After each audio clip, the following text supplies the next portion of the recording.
जिनकी ताकत से हम देश में सरकार बनाते हैं, मोदी जी के नेतृत्व में जिनके ताकत के बल पर प्रदेश में भी लगातार 20 साल से सरकार हमारी है और 5वीं बार सरकार बनने जा रही है। ऐसी मेरी पूज्य माताओं बहनों, मेरे पत्रकार मित्रों, बिहार बदल चुका। बदला है कि नहीं बदला? पूरे बिहार में बदलाव आया है कि नहीं? एनडीए सरकार के लोग आया कि नहीं आया है? यहाँ एक पार्टी है जिसका नाम है राष्ट्रीय जनता पार्टी। पूरे देश में जंगल राज के नाम से जिस राज्य को जाना जाता है वह राष्ट्रीय जनता दल की श्री लालू प्रसाद यादव जी और उनके खानदान की सरकार के समय में जंगल राज के रूप में, राजनीति का अपराधीकरण करने वालों के रूप में, विकास के नाम पर केवल घोटाला करने वालों के रूप में, भ्रष्टाचार को बढ़ावा देने वालों के रूप में, माफियाओं का संरक्षण करने वालों के रूप में जिनकी कीर्ति रही है, वह फिर एक बार स्वप्न देख रहे हैं। 2025 के विधानसभा चुनाव में देश को यह खबर हो गई है कि फिर एक बार एनडीए सरकार आने जा रही है। माननीय मोदी जी और माननीय नीतीश जी की जोड़ी को बिहार की जनता अपना समर्थन दे रही है। ये पूरे देश में संदेश है। संदेश सही है कि नहीं सही है? इधर माताएं बहनें, संदेश सही है ना? पूरे देश में संदेश है कि फिर एक बार एनडीए सरकार बनने जा रही है। लेकिन श्री लालू प्रसाद यादव जी के लाडले जैसे मुंगेरी लाल को हसीन करने आते थे, उनको आ रहा है कि 2025 में उनकी सरकार आ जाएगी। क्या राष्ट्रीय जनता दल की सरकार यहाँ फिर से आ सकती है? क्या सुशासन का कोई विकल्प नहीं है? सुशासन का विकल्प केवल सुशासन है, विकास का विकल्प केवल विकास है। ये Bharatiya Janata party, Janata Dal you NDA की सरकार है, डबल इंजन की सरकार है।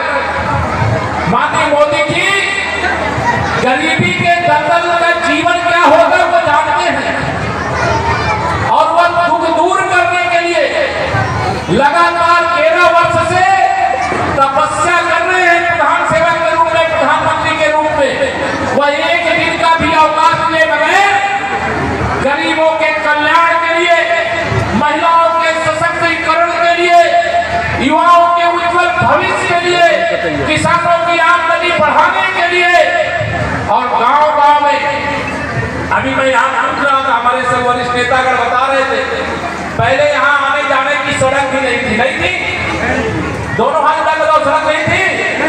अब है कि नहीं है? लेकिन अभी मैं यही कहूँगा, अभी तो ये झांकी है, 2025 से 2030 की पिक्चर बाकी है।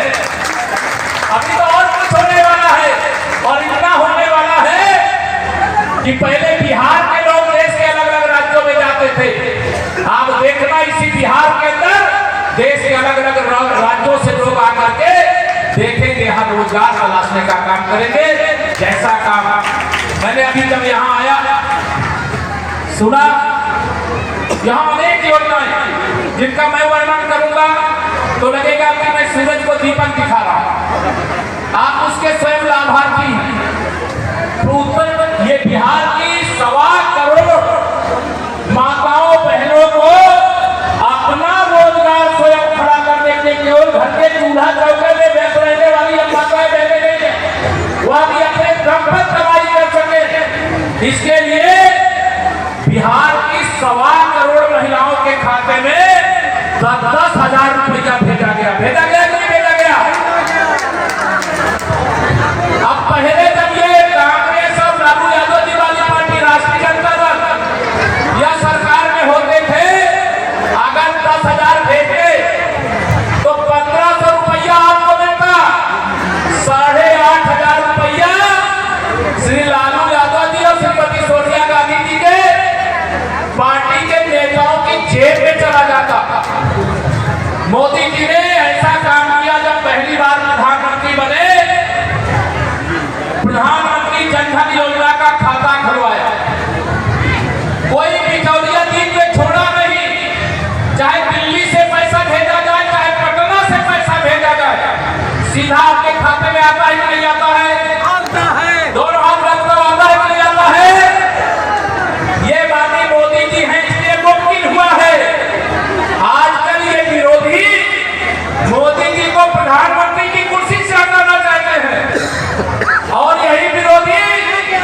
से नीतीश कुमार जी को मुख्यमंत्री की कुर्सी से हटाना चाहते हैं, लेकिन मैं इनको बताना चाहता हूं मोदी जी ने लक्ष्य दिया है 2047 तक विकसित भारत और विकसित बिहार बनाने का।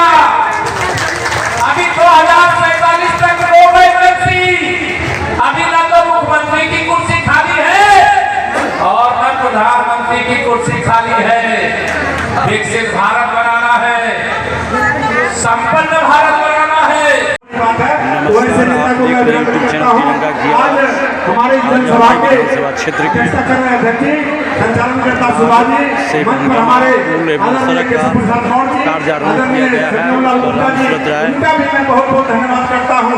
उत्तर प्रदेश प्रतापगढ़ से चल करके मुजफ्फरपुर लोकसभा के प्रभारी बन के आए हैं और चुनाव तक 1.5 महीने तक यहीं रहेंगे, आपकी चिंता करेंगे। और हमारे प्रदेश के युवा नेता भी हैं, हम तो हमेशा युवा ही कहते हैं और हम सबों के प्रेरणा के स्रोत है। प्रदेश के महामंत्री हैं, विश्व के सदस्य हैं प्रदेश में।